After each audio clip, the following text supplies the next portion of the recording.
Welcome back to Misdiagnosed. I'm your host, Caitlin Pyle, and man, it has been a week. First off, shout out to my cousin Kirsten out in Texas who texted me about an episode of Tucker Carlson tonight, which regardless of political leanings, Fox gets more viewership than CNN. I'm not saying that he's a credible source, but this episode he was citing credible sources. So Kirsten texted me and said Tucker is on fire tonight, and then I start looking for the episode on Monday night. I think this was, Tuesday. Tuesday this week, I started looking for the episode from Monday night, and I found a couple people had uploaded it. But when I went to click on it, YouTube would just shorten the video to 3 seconds and move to the next video, just automatically. It wasn't posted. Usually things like that are posted the very next day. So I had to search a little deeper and ended up finding the episode on BitChute. And I'll post the link in the show notes if you want to watch it. He starts off talking about the opioid epidemic and how it was manufactured. When opioids were first introduced, we were told that they were not harmful and that they were basically the wonder drug. But then everybody got hooked on opioids, thinking that they were the wonder drug. But then they've slowly started destroying lives, and then more rapidly as time has gone on, started destroying entire communities. And of course, now there are drugs that help people get off of opioids or deal with the withdrawal. I have a friend, very good friend of mine, who used that drug. Suboxone, I believe, is the drug that is marketed to specifically help with getting off of drugs like Oxycontin, Oxy, all the different opioids that are out there. And of course, then there's the street drug versions like heroin. And I know people have struggled with that as well.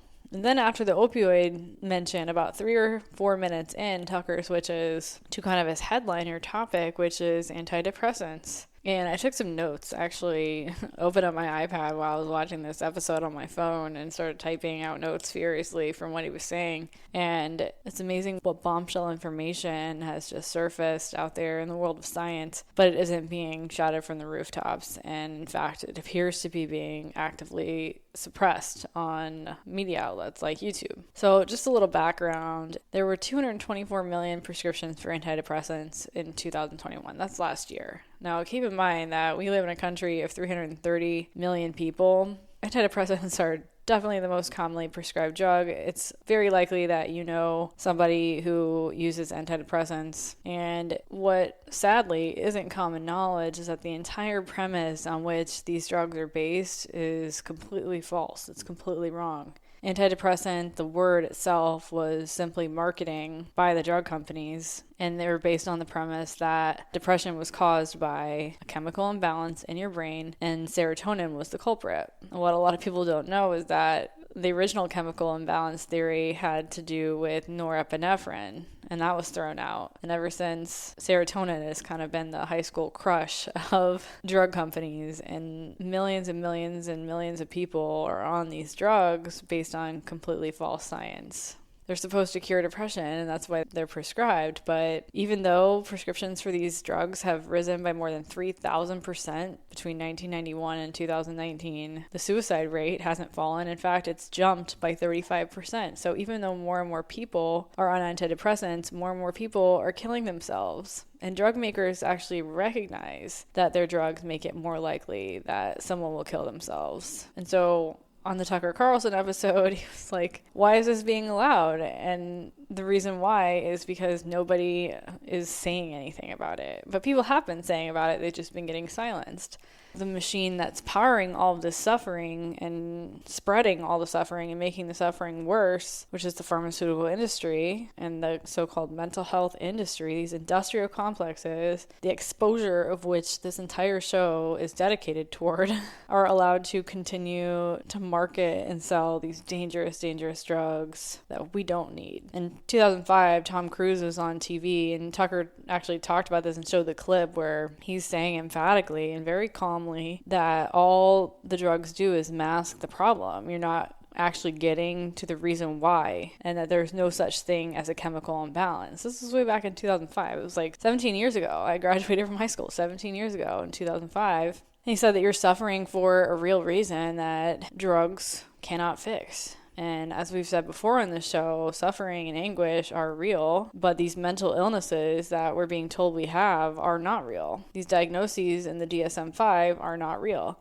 And they've evolved a lot over the years. I pulled out the DSM-2, which is the oldest version. It came out in 1968, the oldest version of the DSM that I could find. And I looked up depression, and fun fact, it used to be called depressive neurosis. And there's only a tiny little chunk of the 134-page book dedicated towards depressive neurosis. The word neurosis altogether, very similar to reaction, like hyperkinetic reaction, which is the old name for ADHD, have been totally removed. You don't see the word neurosis as a generalized term anymore, most likely because the language has evolved and people's understanding is somehow better shaped by calling it a disorder. Because if we believe we have a disorder, something biologically, chemically wrong with us, then we're more likely to rely on the drugs that were being marketed. So in the DSM-2, I'm on page 40, if you happen to have a copy of it, depressive neurosis, this disorder, so they call it a disorder, but it's also a neurosis, okay. It's manifested by an excessive reaction, so there's that word reaction, of depression due to an internal conflict or to an identifiable event such as the loss of a love object or cherished possession. It is to be distinguished from involutional melancholia and manic depressive illness, which is now called bipolar. Reactive depressions or depressive reactions are to be classified here within the neurosis. And there's a gajillion different neuroses in here. I say gajillion because there's really not. In this section, there's phobic neurosis, depersonalization neurosis, hypochondriacal, I'm butchering that word, neurosis, and then, of course, the catch-all, which is unspecified or other neurosis.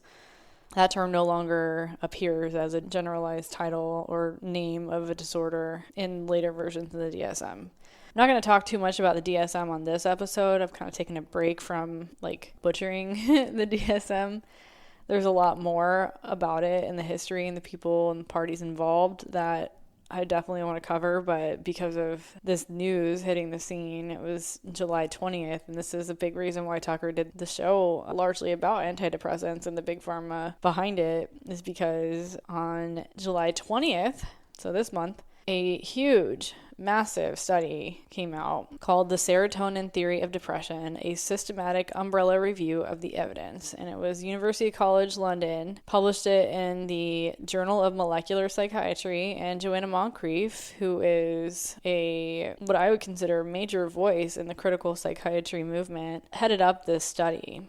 A couple of things that I wanted to point out before I go into some things from within the study itself. This is not the first study that has pointed out the obvious problems with antidepressants. This is far from the first study. This is an umbrella review of the evidence, most of which, as they found, showed that they don't work the way we're told they do. Oh, which I just found this in my notes, actually. So what happened when Tom Cruise came on TV and told everybody that there's no such thing as a chemical imbalance? They just said that he was crazy and that he's in a cult, right? Because he's a Scientologist. But just because you're in a cult doesn't mean you're crazy. And just because we're kind of all in a cult. We're all being subjected to the mass psychosis of this belief that psychiatry can fix all of our problems and that our emotions are actually chemical imbalances. Those people are crazy. If you believe something like that, you're more crazy than the people who don't, who are saying that our brains are not the problem here. There's something deeper, something more. So yeah, in 2015, another journal, I believe it's the British Medical Journal. I'm going to look that up really quick. Yeah, the BMJ. It's called the British Medical Journal. In 2015, they found that birth defects occur 2 to 3.5 times more frequently among infants of women who are treated with SSRIs, the selective serotonin reuptake inhibitors. That's what antidepressant drugs are, early in pregnancy. And that same journal in 2020 found that sexual dysfunction following use of SSRIs is underrecognized and it can be debilitating physically and mentally. And they're not the only ones who are doing research like this. In 2021, researchers in Sweden found that there may be an increased hazard of violent crime during SSRI medication in a small group of patients that can possibly persist for up to 12 weeks after ceasing treatment. So even if they're not taking it, the effects can still carry into for 3 months.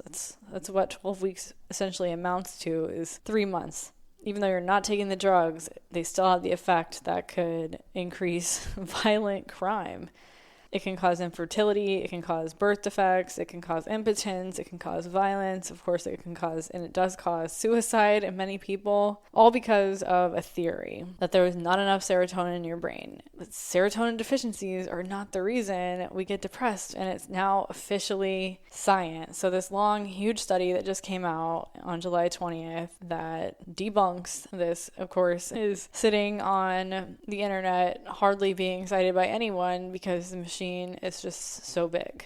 And I think that's what makes podcasts like this and Mad in America and all the others out there who are publishing information in a perhaps easier to digest format like a podcast versus these large studies. Of course, we have these large studies to cite and add to our credibility as lay people, right? I don't have a degree in psychiatry. I have like a gajillion psychiatry books sitting on my shelf, but I don't have a medical degree, right? But if you think about how many psychiatrists out there who do have a medical degree and they still think that this is real, that antidepressants can cure depression, and they're just handing out these drugs without knowing or caring. I don't know if they care what the effects of it are. That's scary. And it doesn't take a rocket scientist to figure out that just because you're a doctor doesn't mean you're impervious to being scammed by something like this. So a couple things that I pulled from my review of this study from University College London. Again, it was published in the Journal of Molecular Psychiatry, whatever molecular psychiatry is. Surveys suggest that 80% or more of the general public believes it is established, so believes that it's true, that depression is caused by a chemical imbalance, and that's the main theory. Thing is, there are also a lot of studies that point to antidepressants working through an amplified placebo effect. So taking an antidepressant, believing that it's going to help you, and that power of your belief, and that's what the placebo effect is, the power of your belief fueling the fact that you're getting better because you believe that this drug is helping you.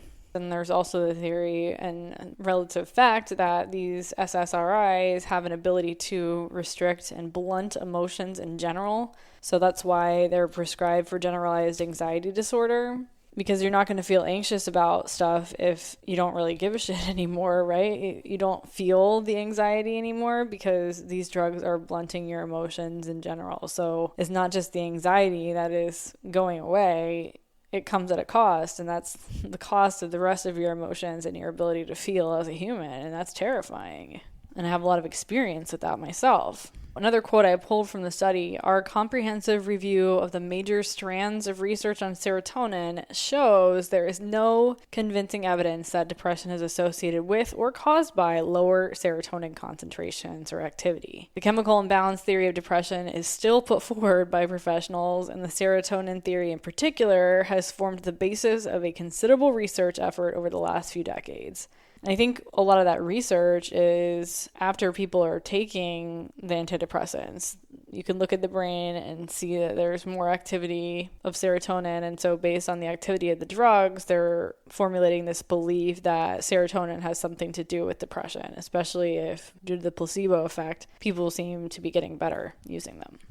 And because of all the marketing that's resulted due to this, the general public widely believes, 80% the surveys suggest, that depression has been convincingly demonstrated to be the result of serotonin or other chemical abnormalities, but it hasn't. But because of that belief, it shapes how people understand their own moods, and that leads to a very pessimistic outlook on whether or not they can overcome the depression, and they have negative expectations about whether they can self-regulate their own moods, right? And that same idea that depression is as a result of a chemical imbalance, what that also does is influences our decisions about whether to take these drugs or to continue taking the drugs if we started them. And then it can also discourage us from discontinuing them, which can lead us to lifelong dependency on these drugs. Going off of the drugs can lead to withdrawal symptoms, and that is a nightmare, really. I mean, and you experience nightmares. You experience insomnia, nightmares when you do sleep, severe anxiety, paranoia, confusion, sweating and agitation, insomnia, nightmares, crying spells, seeing things and people who aren't there, just crazy things happening in your brain,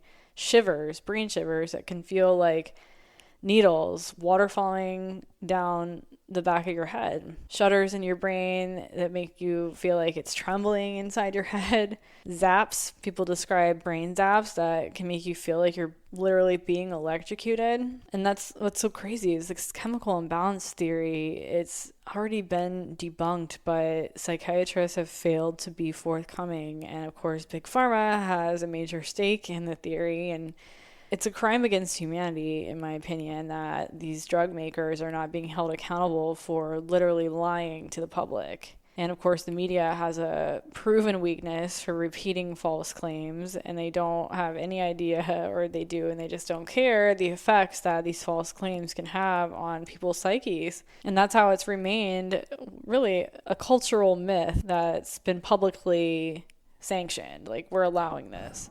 And psychiatrists that are of the biological psychiatry, the biopsychiatry camp, they promise that one day the theory of the chemical imbalance will be proven true. But it hasn't happened in more than 30 years of research, and I don't understand why they still keep thinking that it will. It's the human pride, human error, and their folly, I guess. And the truth is, there's no way to know at this point in our scientific history how many neurotransmitters there are in the brain. We don't know how they work.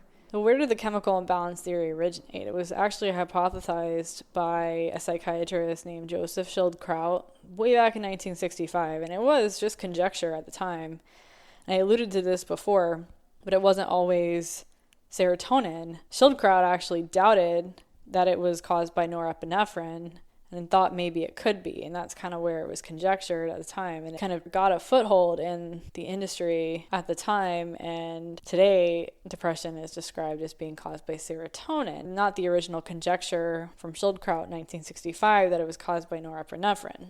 It's very convenient to pharmaceutical companies that this theory has lingered. They want us to think that the DSM diagnoses are biological, and their thinking goes something like this. The DSM diagnoses haven't been shown to be caused by a chemical imbalance in the brain, but pharmaceutical drugs affect the neurotransmitters, and they're prescribed to treat the diagnoses. So, therefore, this is the conclusion that they draw, the diagnoses within the DSM must be caused by a chemical imbalance. The drugs are said to prove not only the unproven diagnosis, but also the unproven cause of the diagnosis, and it's not true at all. Because the drugs don't work. The body becomes dependent on them, and then when someone goes off their meds, people think it's because the meds were helpful, but it's actually withdrawal symptoms that the person is experiencing and causes the scary symptoms. So the dependency on those drugs, it hooks the patient into Big Pharma's web of lies. It convinces them that they're working because if they stop, they want to die. And what's so sinister about this is that I think a lot of people just don't realize that psychiatry and the so-called mental health industry,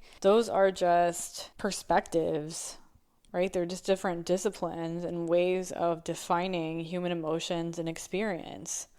There's so many theories of emotions, and we're choosing to hook into the lexicon of the DSM as if it were the end-all be-all, and it's not. I should probably finish reading a book before I start reading another one, but I've had this one for a while and I really wanted to read it. It's Atlas of the Heart by Brené Brown. I mentioned it on the show before, but I actually started reading the book instead of having just watched the HBO series, which is great. It's a great intro to the book, and the book gets into the more nitty-gritty. We've talked on the show before about how language is the key here, and this book, the DSM, is controlling our language around these ideas. If we're taught by men in white coats that our emotions are as a result of having a disorder in this book, when that's not true at all, then our beliefs are shaped by that. There's a quote by a philosopher named Ludwig Wittgenstein.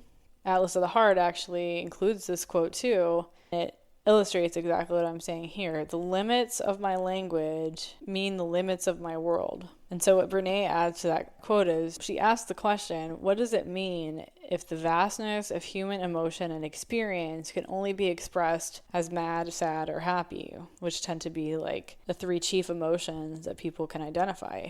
What about shame, disappointment, wonder, awe, disgust, embarrassment, despair, contentment, boredom, anxiety, stress, love, overwhelm, surprise, and all of the other human emotions and experiences that define what it means to be human? And she says language is our portal to meaning making, connection, healing, learning, and self-awareness. Having access to the right words can open up entire universes. When we don't have the language to talk about what we're experiencing, our ability to make sense of what's happening and share it with others is severely limited. Without accurate language, we struggle to get the help we need.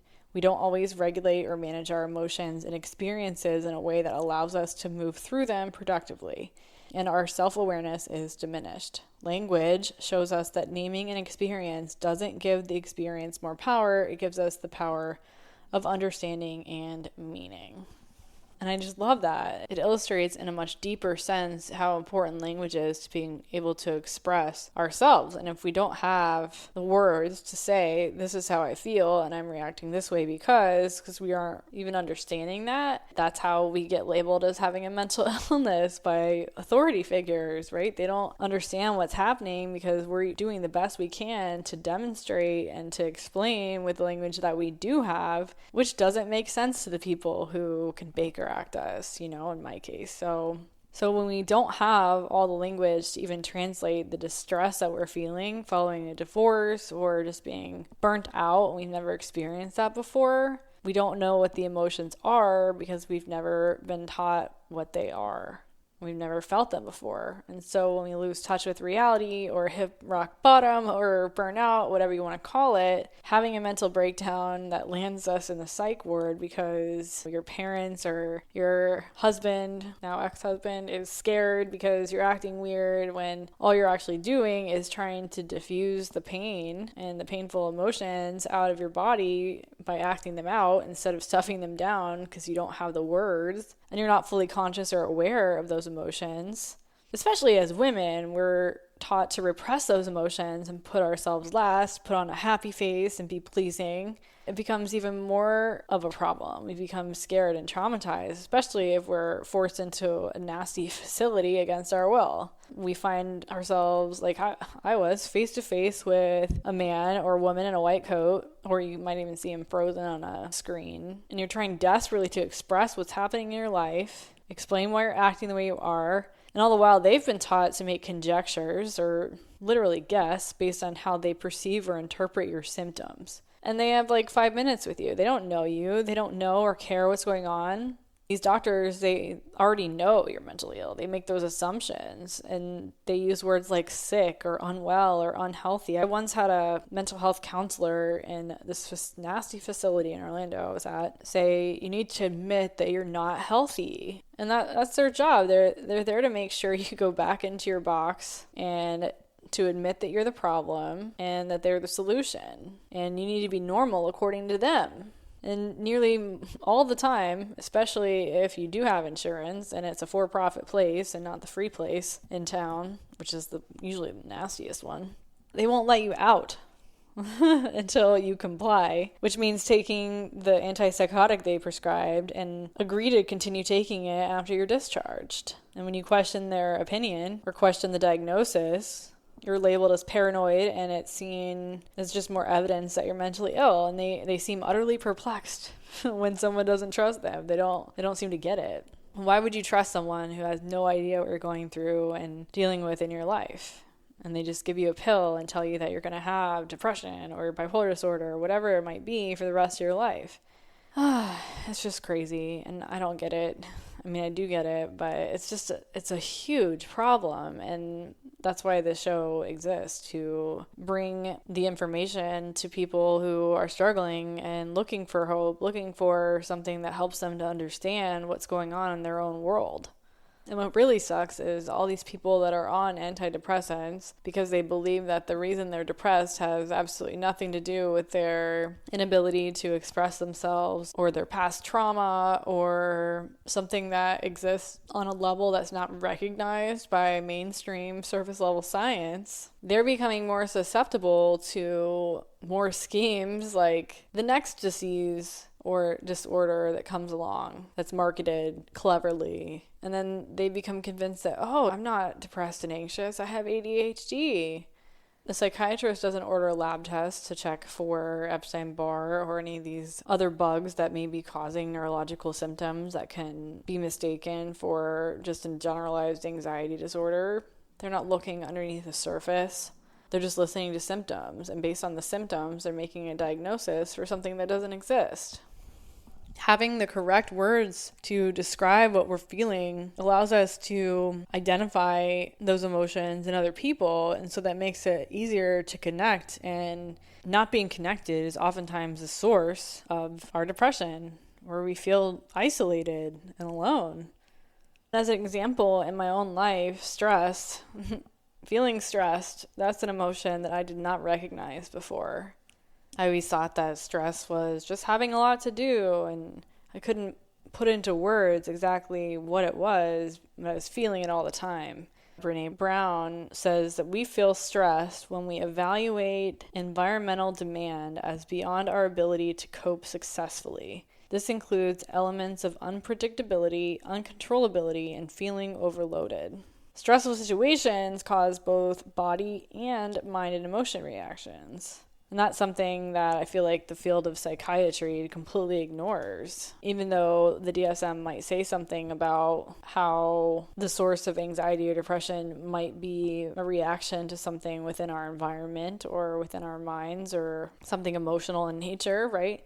It often just defaults to being something wrong with our brain that we need a drug to fix. And our society has been groomed and conditioned to want the fast fix. And if that's something that the industries catch on to, which clearly they have, people just want a pill to fix it. And there isn't a pill to fix it. And that just makes the problem worse. George Orwell even said that the best way to control a society is to control its language first. And so these drug companies have access to all this money that they can create these marketing campaigns that tell us that the reason that we're feeling the way we do is because we have a disorder. And then because they've convinced us, manipulated us into believing that we have a disorder, that they can also then have the power and the trust to give us a solution. Then we're in their control and they can sell us anything they want. And when I say that antidepressants in particular can make us more susceptible, it's because they dull our emotions. They lower our frequencies and our abilities to think for ourselves because it literally damages our brain. These drugs damage the brain.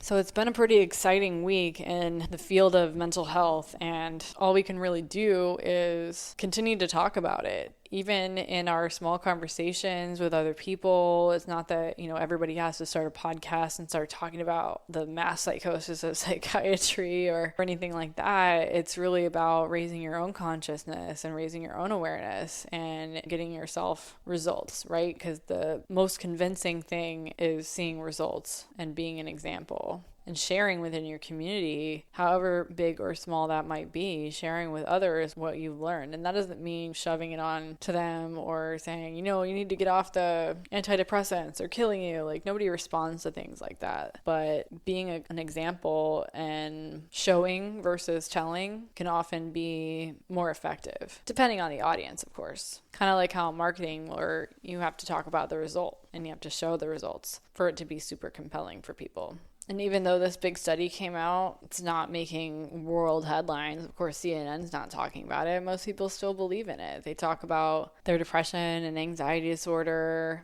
Somebody in my comedy class introduced herself as, I have depression. So that's great. Like, they talk about it like it's a disease. It's some kind of virus in their body. Drug companies have made billions of dollars in revenue using direct-to-consumer advertisements talking about their SSRIs like Prozac and Zoloft. drug companies like Eli Lilly and Pfizer, and they promised to raise the serotonin levels and ease depression. And loads of people who believed, because they received the DSM diagnosis and a prescription, that they have to have a chemical imbalance in their brain. And the media plays a part in this as well. Even back in the 1970s, articles came up in New York Times and Cosmopolitan about the chemical imbalance theory, and websites like Healthline today cloud the facts because they'll kind of tell people that the chemical imbalance theory is false, but then they run headlines saying that it's what they're going to be treated for. They don't talk about the real causes of depression. There's a clinical professor of psychiatry named Ronald Pease, and he defends psychiatry's role in proselytizing the chemical imbalance theory. He admits that it is an urban myth and that it's little more than the effect of that high school crush that psychiatry has on serotonin. But then he says it's okay that it's an urban myth and that is not true. And it's okay that we've been led to believe that it is. He says, yes, plenty of psychiatrists use the term chemical imbalance when handing out diagnoses, but then he argues that psychiatry is not to blame because some psychiatrists don't talk about the chemical imbalance theory. But that's the problem, in my opinion. Mental health professionals don't say to their patients that that theory is false. They don't say that. And most of the time it's because they talked about it for years and they stake their reputations on it, and so they continue to let you believe it. It's not true. And it wouldn't be likely for a patient to agree with a diagnosis if their doctor said they may have clinical depression, but that they don't know, and they certainly don't know what causes it if they're told that it's not caused by a chemical imbalance and that we can't scientifically validate what depression is. But here's a drug, and it may work, but we don't know how. It may have really bad side effects, and you may have to keep taking it because the side effects are really bad. You know, how likely would it be for a patient to continue working with that doctor and to believe that doctor? There's some people who say that it's okay to make people think that it's a true theory because it gives us an answer to the causes of our suffering. And it makes it easier for us to accept our diagnoses without seeing ourselves as flawed. But it actually doesn't. In fact, one study has showed that attaching a so-called biological cause to a diagnosis can actually make us feel more shame and pessimism and negativity and hopelessness about our future. And what's funny is that the DSM has never really said outright that anyone has a chemical imbalance, but it says that the diagnoses may be biological. So what are we supposed to think? Medical textbooks and other authorities say the same thing, that the diseases are caused principally by biological factors. They'll say that the diagnoses have a biological component, and chemical imbalance in the brain, that's biological. And so there's a lot of language that's used to manipulate us into believing a certain thing without saying the thing that can easily be proved as false, if that makes sense. Oh, there's so much more to be said about that, but it was kind of a breaking news type episode with this new study landing. What's sad is that the mainstream outlets they're not going to shout it from the rooftops, right? They're not going to come out, and the drug companies aren't going to come out and admit to all this wrongdoing and lying, right? They've got other drugs to produce and other diseases to prove exist based on the existence of the drug that treats it, right? If you open up any magazine today, you're bound to find at least 5 or 10 drug advertisements in it. That's because they have a lot of money, and that's how magazines stay in business. It's just crazy. And if you haven't picked up a copy of Medical Medium yet, I definitely recommend that you do that because we will have more episodes on depression, anxiety, OCD, things like that in the future. I don't know if I've shared with you guys yet. I don't think I have, but I have been diagnosed with many things in the past, and I've been prescribed many medications in the past, all for things that I didn't actually have because, hey, they don't actually exist. And I've done a lot of work on my inner world and balancing my energy, and that sounds like woohoo, crazy kind of stuff, but it's really not. It's about looking inside and surveying the internal landscape and understanding why the external landscape looks the way it does. Oftentimes, the way things look on the outside simply are a reflection of the way we feel and the way we're viewing things on the inside. There's so much more to be said about that. So we're just getting started with this show. This is episode 7 of Misdiagnosed. As I learn and get better at the language and expressing the things that I want to say and sorting through this mountain of research and indexing everything, that will be slowly translated into new episodes for you guys once a week.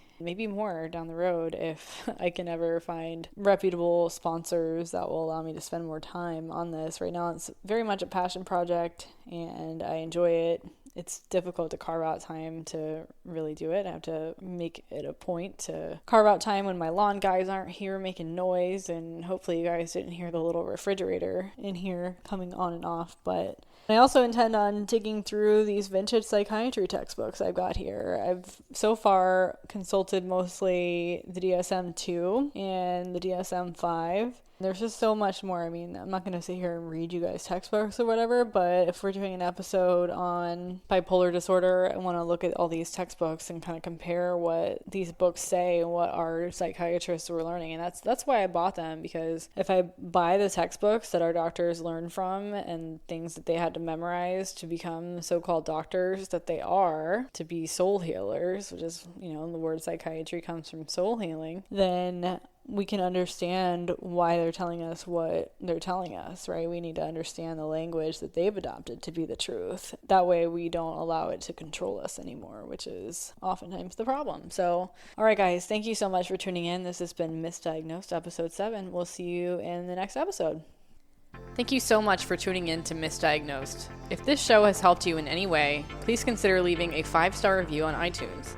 Sharing your experience will help others who are lost in the darkness find their own way out of the science of lies.